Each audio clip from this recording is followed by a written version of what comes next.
Let's see the question. Question says the angle of a right angled triangle are in AP. The ratio of in radius and the perimeter is, और इसके लिए हमारे पास चार options given है. So key concept for this question is, our key concept is equals to, is in radius, that is a small r equals to delta by s, where delta is area of triangle and s is semi perimeter. हम इस formula का use given question को solve करने में करेंगे.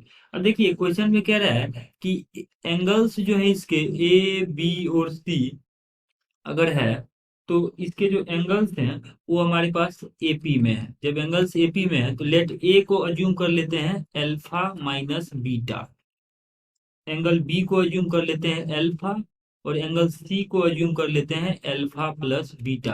Because तीन number अगर AP में है तो उसको अज्यूम करने का यही तरीका होता है. अब इन सब का जो सम है हमें मालूम है कि ये 180 डिग्री होता है. जब इन सब का सम 180 डिग्री होता है तो यहाँ पे हमने अल्फा माइनस बीटा, अल्फा और अल्फा प्लस बीटा को 180 डिग्री रख दिया. नाउ क्वेश्चन में गिवन है कि इसका जो एक एंगल है वो 90 डिग्री है, तो इसमें जो लार्जेस्ट एंगल होगा वही 90 डिग्री होगा. डेट मीन्स कि यहाँ से अगर हम देखें तो अल्फा प्लस बीटा तो 90 डिग्री है. डेट इज हुआ है 2 alpha minus beta equals to, इसके जब 90 रखेंगे तो 180 माइनस 90, तो इसका जो वैल्यू है वो आ जाएगा आपके पास यहाँ से 90 डिग्री. जब ये 90 डिग्री आएगा अल्फा प्लस बीटा, तो 2 alpha minus beta equal to 90 degree यहाँ से क्रिएट हो रहा है. तो हम क्या कर सकते हैं कि alpha plus therefore alpha plus beta, again हम क्या करते हैं 90 डिग्री रख देते हैं, इन दोनों को ऐड करेंगे तो बीटा से बीटा कैंसिल आउट हो जाएगा. So 3 beta will be 90 plus 90 180 degree. तो अल्फा का वैल्यू जो है यहाँ से, therefore value of alpha will be 60 degree. 180 by 30 करें 60. जब ये 60 है तो बीटा का वैल्यू आ जाएगा 90 माइनस 60, डेट इज 30 डिग्री. जब अल्फा बीटा निकल गया तो हम यहाँ से क्या कर सकते हैं एंगल्स निकाल सकते हैं. तो एंगल ए जो है ये आ जाएगा alpha minus beta, that is 30 degree. Angle angle B alpha ही है तो ये आ जाएगा 60 डिग्री, और angle C alpha plus beta that is 90 degree. तो ए बी सी हमारे पास आ गया. नाउ एक और कंसेप्ट होता है कि sine rule, that is A by sine A यानी sine 30 degree equal to B by sine B यानी sine 60 degree equal to C by sine C यानी साइन 90 डिग्री. तो इसका वैल्यू जो होता है ये आपके पास 2r होता है, जहाँ पे r जो होता है सरकम रेडियस होता है. तो यहाँ से हम क्या कर सकते हैं, a का वैल्यू अगर r के टर्म में लिखे तो 2r sine 30 degree, 2r into sine 30 degree यानी 1/2. तो इसका वैल्यू आ जाएगा r. सिंपली a का वैल्यू आ रहा है r. उसी तरह से अगर हम b निकालें तो b का वैल्यू आ जाएगा 2r into sine 60 degree, that is √3/2. तो इसको सिंप्लीफाई करेंगे तो √3r आ जाएगा. सिमिलरली अगर हम यहाँ से c निकाले तो ये आ जाएगा 2r sine 90 degree, that is into में 1 आ जाएगा. तो c का वैल्यू आ रहा है हमारे पास 2r के इक्वल. तो a b और c का वैल्यू हमने 2r के रिस्पेक्ट में निकाल लिया, यानी r के रिस्पेक्ट में निकाल लिया.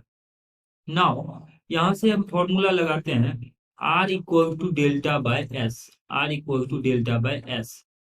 तो ये आ जाएगा आपके पास डेल्टा का वैल्यू जो है वो आ जाएगा 1/2. चूंकि ये राइट एंगल ट्रेंगल है तो ये आ जाएगा 1/2 इंटू यहाँ पे ये ए बी सी अगर एक राइट एंगल ट्रेंगल है तो इसका जो वैल्यू होगा एरिया का, इसको इस तरीके से हम लिख लेते हैं. Since A B C is right angle triangle, तो सी एंगल मान लीजिए ये आपके पास 90 डिग्री है, ये ए है, ये बी है. तो यहाँ से ए के सामने वाले साइड को ए बोलते हैं, ये आपके पास बी होता है, और ये सी. तो इसका एरिया होता है 1/2 into base perpendicular into base, that is 1/2 into A into B. अब देखिए इसका एरिया इसके टर्म में लिख लेते हैं ए. तो ए का वैल्यू हमने यहाँ पे कैलकुलेट किया है आर के टर्म में, सिंपली आर है तो इसके जगह पे आर रख देते हैं. इनटू बी, तो बी का भी वैल्यू हमने कैलकुलेट किया है, तो बी का वैल्यू आ रहा है √3r. So this will be √3 into R divided by, और एस का वैल्यू जो है, एस का वैल्यू अगर हम देखें तो ये आ जाएगा बिकॉज एस जो होता है 2s का वैल्यू होता है a प्लस बी प्लस सी। तो एस का वैल्यू इसका हाफ टाइम्स आ जाएगा, तो ये आ जाएगा हाफ इंटू ए आर है, प्लस बी का वैल्यू √3 r है, और सी का जो वैल्यू है क्वेश्चन में हमने निकाल रखा है, यहाँ पे 2r होता है, तो सी का वैल्यू 2r रख देते हैं। सो दिस विल बी 2r, इतना आ जाएगा। तो यहाँ से डेल्टा बाय एस का जो वैल्यू है वो आ जाएगा आपके पास। So delta by S will be, यहाँ से हम क्या करते हैं, सबसे पहले आर कॉमन कर लेते हैं। तो जब आर कॉमन कर लें, आर स्क्वायर कॉमन आ जाएगा और हाफ से हाफ कैंसिल आउट हो जाएगा। सो आर स्क्वायर बाहर कर देंगे तो ये आ जाएगा √3 डिवाइडेड बाय यहाँ से आ जाएगा ये आर आर कॉमन कर लेते हैं बेसिकली, तो 2 + 3 दैट इज 3 + √3 ऐसा आ जाएगा। देखिए इस आर से ये आर कैंसिल आउट हो जाएगा। सो यहाँ से हम कह सकते हैं कि आर स्मॉल आर का जो वैल्यू है वो आ जाएगा √3r डिवाइडेड बाय 3 + √3। ये इसको हम इक्वेशन फर्स्ट एज्यूम कर लेते हैं। नाउ हम जानते हैं कि 2s जो होता है सेमी पेरीमीटर होता है, तो 2s का वैल्यू आ जाएगा आपके पास r plus √3r plus c that is 2r। यहाँ से r कॉमन कर लेते हैं, तो सिंप्लीफाइड फॉर्म में देखें तो इसका वैल्यू आ जाएगा r × 3 + √3। अब क्वेश्चन में हमसे पूछा जा रहा है कि find ratio of semi perimeter and inradius that is, मतलब ratio of perimeter and inradius that is r/2s, ये निकालना है।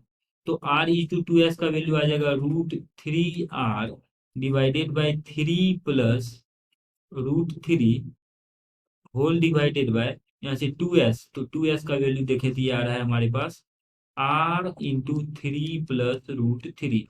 इसको सिंप्लीफाई करेंगे तो ये आ जाएगा हमारे पास √3r डिवाइडेड बाय, और ये आ जाएगा 3, यहाँ से आ जाएगा r × 3 + √3 का होल स्क्वायर। यही रेशियो आ जाएगा, तो आर से आर कैंसिल आउट कर देते हैं। और इवेंचुअली अगर हम इसका रेशियो लिखना चाहें तो ये आ जाएगा आपके पास √3 3 + √3 का स्क्वायर, तो इसको स्क्वायर करके लिख लेते हैं, तो ये आ जाएगा 3 का स्क्वायर 9 प्लस, यहाँ से आ जाएगा हमारे पास ये, फर्दर देखें यहाँ से इसका जो वैल्यू है ये आ जाएगा आपके पास √3 मल्टी डिवाइडेड बाय 3 + √3 का स्क्वायर। तो इसको अगर हम सिंप्लीफाई करके लिखें तो दो बारी लिख लेते हैं, 3 + √3 मल्टीप्लाइड बाय 3 + √3 ऐसा आ जाएगा। अब देखिए इसको और अगर हम एक्सपेंड करके लिखें, so this can be written as √3 से अगर हम यहाँ पर √3 कॉमन कर लेते हैं बेसिकली, तो न्यूमरेटर और डिनोमिनेटर को हम √3 से डिवाइड कर देते हैं। तो √3 से जब हम डिवाइड करेंगे तो इसका वैल्यू आ जाएगा, न्यूमरेटर वाली पार्ट में 1 बच जाएगा, और यहाँ √3 से डिवाइड करेंगे तो सिंपली ये बच जाएगा √3 + 1 मल्टीप्लाइड बाय, और इसका वैल्यू एज इट इज रह जाएगा 3 + √3 के इक्वल ऐसा। अब यहाँ से हम क्या करते हैं, इसको अगर हम सिंप्लीफाइड फॉर्म में लिखे दिया जाएगा 1/1 जब मल्टीप्लाई करेंगे तो यह आ जाएगा √3 × √3 3 + 3 दैट इज 6 + 3, यानी डायरेक्टली अगर हम लिखे तो इसका वैल्यू आ जाएगा 9 प्लस, जब इसको हम √3, अगर हम इसमें से बेसिकली हम निकाल रहे हैं r/2r जो कि हमें निकालना भी है, तो ये आ जाएगा 1/, अब इसमें से हम क्या करते हैं, हर एक टर्म में से 2√3 कॉमन कर लेते हैं। 2√3 अगर कॉमन करें तो इसका वैल्यू आ जाएगा √3 + 2 + √3 के इक्वल। और अब हम यहाँ से रेशनलाइज अगर कर दें तो 2 - √3 से मल्टीप्लाई भी कर देते हैं और 2 - √3 से डिवाइड भी कर देते हैं, तो इवेंचुअली हमारे पास r/r का जो वैल्यू है, देयरफॉर r/2s, यानी इन रेडियस ऑफ पेरीमीटर का जो रेशियो है वो आ जाएगा 2 - √3 डिवाइडेड बाय, अब देखिए 2 + √3 2 - √3 तो 4 - 3, तो ये 1 आ जाएगा और बच जाएगा मतलब डिनोमिनेटर में 2√3। सो रेशियो विल बी 2 - √3 = 2√3, यही हमारे पास रिक्वायर्ड रेशियो आ रहा है। अगर ऑप्शंस में देखें तो ये आ रहा है आपके पास 2 - √3/2 √3 ऑप्शन ए में, so option A is the correct answer. Hope that you understood it well. Best of luck.